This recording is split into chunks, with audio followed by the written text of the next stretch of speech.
ابھی علماء کہتے ہیں کسی سے تنہائیوں میں گناہ ہوا ہو بالفرض، اللہ نہ کرے، اور اس نے توبہ کر لی، پھر لوگوں کو پتہ چل گیا، لوگ تانے دے رہے بے تو ویسا تھا، ان تانوں کی پرواہ بولو مت کرو، بولے نہ تمہارا جرم کیا اور نہ ہمیں تم سے معافی مانگنے کی ضرورت، جس سے کیا ہے وہ جانتا ہے۔ لوگوں کو لفٹ کرایا کرو زیادہ، کیونکہ لوگ اس چیز کو مسلط کر لیتے ہیں۔ ہمارے حضرت کے پاس ایک بندے کا فون آیا لندن سے، کہتا ہے یار میں نے گناہ کیا تھا، پکڑا گیا، کہہ رہے میں نے توبہ کر لی، رو رو کے گڑ گڑا کے اتنی معافیاں مانگی کہ اللہ نے بھی دل میں سکون ڈال دیا کہ میں نے تجھے معاف کر دیا، کہ لیکن پبلک معاف کرنے کے لیے تیار نہیں۔ پبلک جب بھی گزر کرے ہے نا، وہی پبلک کا دل تو چھوٹا ہوتا ہے نا، پبلک کا دل کیا ہوتا ہے؟ تو ایسی صورت میں پبلک کو زیادہ لفٹ نہیں کرائے، بولا جاؤ تمہاری ایسی کی تیسی، ہم جانے اللہ جانے تو کون ہوتا ہے بھائی میرے کو۔ اور قرآن کے الفاظ دیکھو یار، وَمَن يَعْمَلْ سُوءًا أَوْ يَظْلِمْ نَفْسَهُ ثُمَّ يَسْتَغْفِرِ اللَّهَ يَجِدِ اللَّهَ غَفُورًا رَحِيمًا، ایسے وجد والی آیتیں ہیں۔ فرمایا جو بھی گناہ کرے گا، اپنی جان پہ ظلم کرے گا، ظلم ہو گیا، گناہ ہو گیا، شیطان نے بہکا دیا اس کو، غلط ہو گیا اس سے، حقوق العباد سے اس کا تعلق نہیں ہے، کیونکہ حقوق العباد میں پھر اس بندے سے بھی معافی مانگنا ضروری۔ کچھ جرائم ایسے ہیں جو اللہ اور بندے کے آپس کے معاملات۔ فرمایا پھر اس کو خیال ہوا کہ بھائی خدا تو انتقام لے گا، اور ویسے بھی غیرت کے خلاف ہے جس نے اتنے احسانات کیے اس کو ناراض کرنا۔ قرآن کہہ رہا ہے ثم یستغفر اللہ، پھر وہ اللہ سے کیا کرتا ہے؟ معافی۔ کیا عجیب الفاظ ہیں، اللہ نے یہ نہیں فرمایا غفارہ اللہ، اللہ اسے معاف کر دے گا، نہ نہ نہ، یہ انداز نہیں ہے، یہ اللہ اس سے انتقام نہیں لے گا۔ فرمایا یجید اللہ غفور الرحیم، وہ اللہ کو پائے گا، وہ دیکھے گا کہ اللہ غفور بھی ہے اور رحیم، وہ دیکھے گا اپنی آنکھوں سے۔ یہ ایسے ہے جیسے ہم کسی کو دعوت دیں کہ آپ ہماری دعوت پہ آؤ، آپ پوچھتے ہیں کیا کیا ملے گا۔ ایک طریقہ ہوتا ہے آپ بتائیں بھائی بریانی کا انتظام بھی ہے، کباب بھی ہے، اور اللہ بھلا کرے چکن کا بھی انتظام ہے، اور کڑھائی بھی ہے، دو چار چیزیں اور بتا دی آپ نے، تو ذہن میں رکھ کر آئے گا ٹھیک ہے بھائی یہ چیزیں ہوگی۔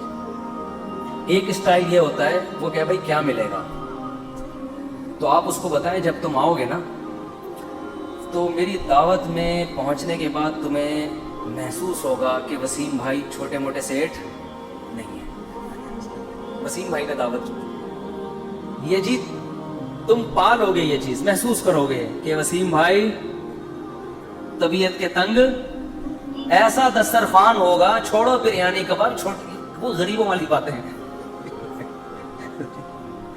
کیا بریانی مسالے والی بریانی، اور مفتی صاحب کے بیان سنتے رہتے الٹے الٹے، مسالے والی بریانی، چپلی کباب، کوئٹہ کی چائے، ابے بھائی چھوڑو یہ باتیں، یہ تو کہیں کھانچے وانچے میں پڑی ہوئی ہوگی۔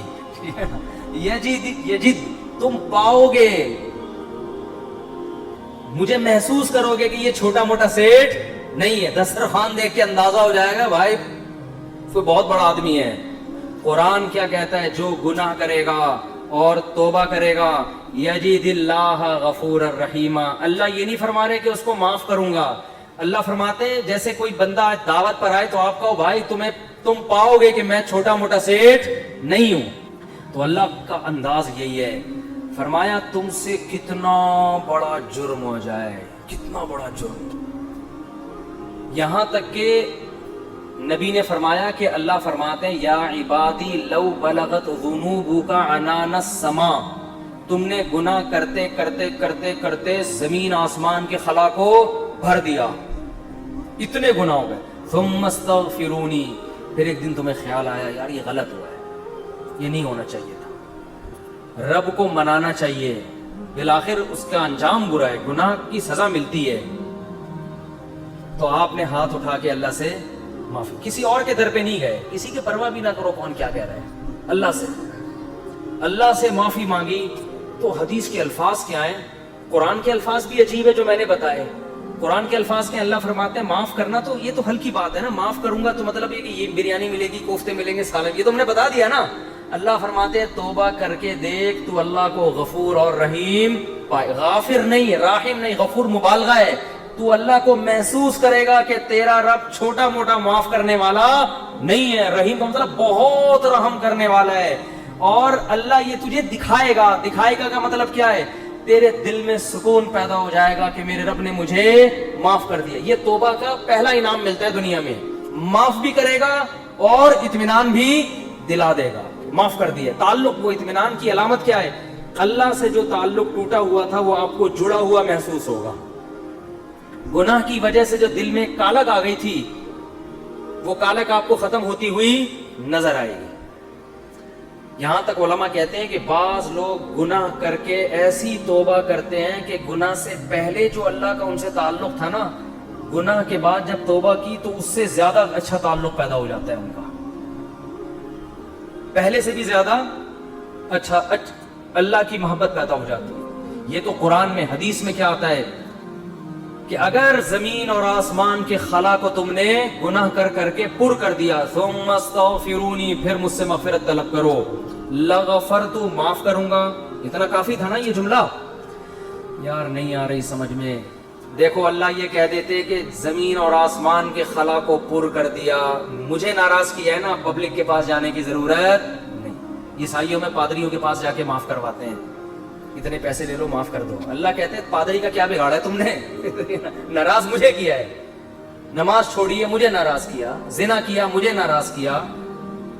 انٹرنیٹ پر فحش فلمیں دیکھی، مجھے ناراض کیا. یہ جو ہو رہے ہیں گناہ آج کل، کچھ بھی کیا، مجھے ناراض کیا نا، آؤ میرے سامنے گڑ گڑاؤ. تو اللہ کیا کہتے ہیں؟ زمین اور آسمان کے خلا کو پر کر دیا، پھر مجھ سے معافی مانگو گے، معاف کروں گا. کافی ہے نا، بس کر دیا معاف. آگے اللہ ایک اور جملہ بناتے ہیں، لا ابالی، کسی کی پرواہ. بولو اردو میں لفظ سمجھتے ہیں، بڑا لا ابالی قسم کا آدمی ہے. سنا یہ لفظ؟ ہاں بولنے میں کچھ ٹیکس لگتا ہے. لا ابالی کہتے ہیں نا، یہ عربی کے لفظ سے آیا لا ابالی. لا کا مطلب نہیں، ابالی کا مطلب پرواہ نہیں کرتا میں کسی کی. جیسے جو آدمی کسی کی پرواہ نہیں کرے، بڑا لا ابالی سا آدمی ہے. تو اللہ کیا کہتے ہیں؟ لا ابالی، معاف کروں گا، کسی کی پرواہ نہیں. کیا مطلب؟ یہ جملہ لگانے کی کیا ضرورت تھی؟ جملہ اس لیے لگایا جا رہا ہے کہ بہت سے نیک لوگوں کو اعتراض ہو سکتا ہے، اے اللہ اتنے سارے گناہ سیکنڈوں میں معاف. یہ بات ہماری کھوپڑی میں بولو نہیں، کچھ تو تھوڑی سی ہوتی. جیسے ایک بیٹا نافرمان ہو، 20 سال باپ کو ستاتا رہے. اب باپ کو زندگی بھر ستایا اس کو. باپ نے کہا ایسی کی تیسی ہے، دیکھتا ہوں میں جائیداد سے آپ کر دوں گا، میں یہ کر دوں گا. باپ بوڑھا ہو گیا، مرنے لگا ہے بھائی. اب جائیداد کی تقسیم کا وقت آ رہا ہے، اور اب یہ گیا، اس کو پتا ہے کہ اب تو سارا معاملہ خراب. زندگی بھر ستاتا رہا. آخر میں آ کے ابا سے کہتے ہیں، ابا I am very very sorry. ابا کہتے ہیں چل جا معاف کیا. دوسرے بیٹوں کو آئے گا نا غصہ، ہے بھائی ابا یہ کیا، یہ تو آپ کے رحم دل ہونے سے ناجائز فائدہ اٹھا رہا ہے بھائی. ابھی آپ کے جانے کا وقت ہے اور یہ آگے سوری کر کے چلا گیا. تو ابا اگر ابا ہوں گے تو آپ دوسرے بچوں کو کیا بولیں گے؟ باپ تم ہو یا میں ہوں؟ کیا خیال ہے؟ باپ تم ہو یا ٹھیک ہے تمہارا مشورہ ہے، میں نے سوچ لیا. باپ بہرحال کون ہے؟ میں. میری مرضی، میری جائیداد ہے، میری میراث ہے، میں کسی کو بھی نہ دوں، میں صدقہ کر دوں، جاؤ. لیکن انسان کا اتنا ظرف ہوتا نہیں ہے. اب اللہ پر تو موت واقع نہیں ہوگی، لیکن انسان پر تو موت واقع ہوتی ہے. اور موت کے بعد رحمت کے چانسز ختم، توبہ کے دروازے بند. ساری زندگی گناہ کرتا کرتا اب موت سے پہلے اللہ سے کیا کہہ دیتا ہے؟ آئی ایم سوری، معاف کر دے. تو اللہ کہتے ہیں کہ میں معاف کر کے، آگے پہلے ہی بتا دیا کہ کسی کو اعتراض کرنے کا حق. اللہ کو پتا ہے بہت سارے لوگ آئیں گے، یا اللہ یہ کیا ہے بھائی، یہ کیا اتنے سارے گناہ ہو رہے ہیں اور اس نے معافی اور 1 سیکنڈ میں معاف. یہ تو تیری حکمت کے خلاف ہے، یہ تو مصلحت کے خلاف ہے، یہ تو یوں ہے، یہ تو ناانصافی ہے. اللہ کہتے ہیں بولنے دو، مجھے پرواہ بولو نا نہیں ہے. تم نے تھوڑی جہنم بنائی ہے، میں نے بنائی ہے. نافرمانی اس نے میری کی، معاف کرنے کی طاقت مجھے ہے. تو میں جس کو چاہوں معاف کروں. تمہیں کیا تکلیف ہو رہی ہے؟ تم اپنی بات کرو مجھ سے، کہ تمہیں کسی جرم کے بغیر میں سزا تھوڑی دے رہا ہوں. یہ جو الفاظ ہیں نا، لا ابالی، یہ بڑے زبردست الفاظ ہیں. مجھے اس پر اکثر ایک چٹکلا یاد آتا ہے, وہ میں ہر بیان میں جب بھی اس حدیث کی تفسیر کرتا ہوں وہ سناتا ہوں کہ اس کی مثال کیسے ہے. اس کی مثال ایسے ہے, یہ جن لوگ پہلے سے بیان سن رہے ہیں انہیں یہ واقعہ سنا ہے, نئے نئے لوگ بھی آ جاتے ہیں نا, پرانے والے اصل میں اعتراض کرتے ہیں یار وہ گھسے پٹے قصے بار بار سنا سنا کے نا تھک گئے ہم. تو بھائی آپ کے لیے گھسے پٹے, نئے نئے لوگوں کے لیے کوئی مارکیٹ میں نیا آئے گا تو بتائیں گے ہم, اب آ ہی نہیں رہا. تو وہ ایک اونٹ, ایک بیل اور ایک دمبا, یہ بس واقعہ سنا کے بیان ختم کرتا ہوں, کچھ چند سوالات کے جواب دینے. اونٹ, بیل اور دمبا یہ کہیں جنگل میں سفر کے لیے نکلے, کھانا ختم, ایک گٹھری نظر آئی گھاس کی. اب تینوں میں پھٹا ہو گیا, اونٹ کہہ رہا ہے میں کھاؤں گا, بیل کہہ رہا ہے میں کھاؤں گا, دمبا کہہ رہا ہے میں کھاؤں گا. اونٹ نے کہا دیکھو میں تمہارا بزرگ ہوں, ہم تینوں ایک معیار بنا لیتے ہیں, جو اس معیار پہ پورا اترے گا وہ کھانا وہ کھائے گا. یہ پیشکش کس نے کی؟ اونٹ نے. اس نے کہا میں قبیلے کا بڑا ہوں, دیکھو تو اب میں جو سجیشن دوں گا اس پر عمل کرو. تو ہم تینوں میں سے جو اپنا سب سے پرانا ہونا ثابت کر دے گا کہ جو دنیا میں سب سے پہلے آیا ہے وہ اس گٹھری کا مستحق ہے. اونٹ کا خیال تھا میں ہی ہوں, بزرگ ہیں, لوگوں نے کہا چلو جی بزرگوں کا احترام اسلام میں ٹھیک ہے واجب ہے. دمبے نے کہا ٹھیک ہے بھائی میں اپنا ثابت کرتا ہوں, میں بہت پرانا ہوں. انہوں نے کہا کتنا پرانا؟ انہوں نے کہا دیکھو ابراہیم علیہ السلام نے بچہ ذبح کیا, نہیں ہوا تو دمبا آ گیا. یہ روایت صحیح نہیں ہے لیکن چلو فرض کر لیتے ہیں دمبا آ گیا. اس کا مطلب میں 4000 سال سے, ابراہیم علیہ السلام کے دور میں بھی میں تھا. اونٹ چکرا گیا, اس نے بولا یہ تو پہلی گیند پہ ہی آؤٹ ہو رہا ہوں میں. تو بیل نے بولا کہ آدم علیہ السلام جب زمین پہ آئے تھے زمینداری کے لیے ٹریکٹر ایجاد نہیں ہوئے تھے, تو کچھ تو اگایا ہوگا نا, تو کھیتی باڑی کس سے کی تھی انہوں نے؟ بیل سے. اس کا مطلب میں کب سے ہوں. دمبا تو آؤٹ ہو گیا نا. اونٹ پریشان کہ کم وقت, اس سے پہلے تو تاریخ لکھی نہیں گئی ہے, اس سے پہلے تو تاریخ لکھی اور سجیشن بھی میری تھی. اونٹ ٹینشن میں آیا, اس نے کیا کیا, وہ گھاس کی گٹھری اٹھا کے اپنے کوہان پہ رکھی. تو دمبے نے بولا بھائی میں تو بہت پرانا ہوں. اس نے بولا مانتا ہوں, میں نے کب کہا, آپ بہت پرانے ہیں, میں آپ کے بعد آیا ہوں. بیل نے کہا میں تو اس سے بھی پرانا ہوں. اس نے کہا میں نے بولا کہ آپ پرانے نہیں ہیں, تو بھائی پھر ہمیں تو. اس نے کہا دم ہے تو لے لو. اس نے کہا ہمت ہے تو اٹھا لو. اونٹ کے خوان سے کون اٹھائے گا, چلو دفعہ یہاں سے, تمہاری ایسی کی تیسی. سجیشن بھی خود ہی دی, بولا جس میں دم ہے لے لے بھائی, چلو اس کو کہتے ہیں لاؤ بالی.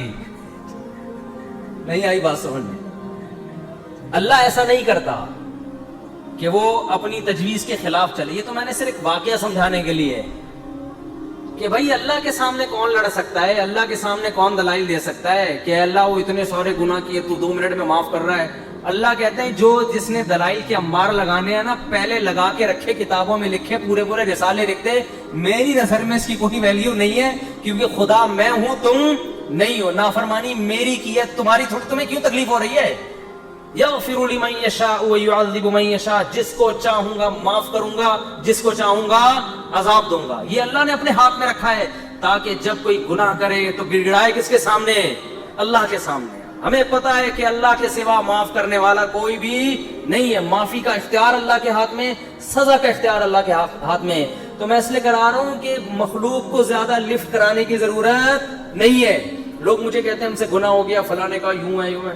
میں کہتا ہوں بھائی تو بولے تو کون ہوتا ہے؟ تو میرا باپ ہے, تو میرا ماموں ہے, تو کیوں پوچھ رہا ہے؟ میں جانوں اللہ جانے, تیرا کیا مسئلہ ہے؟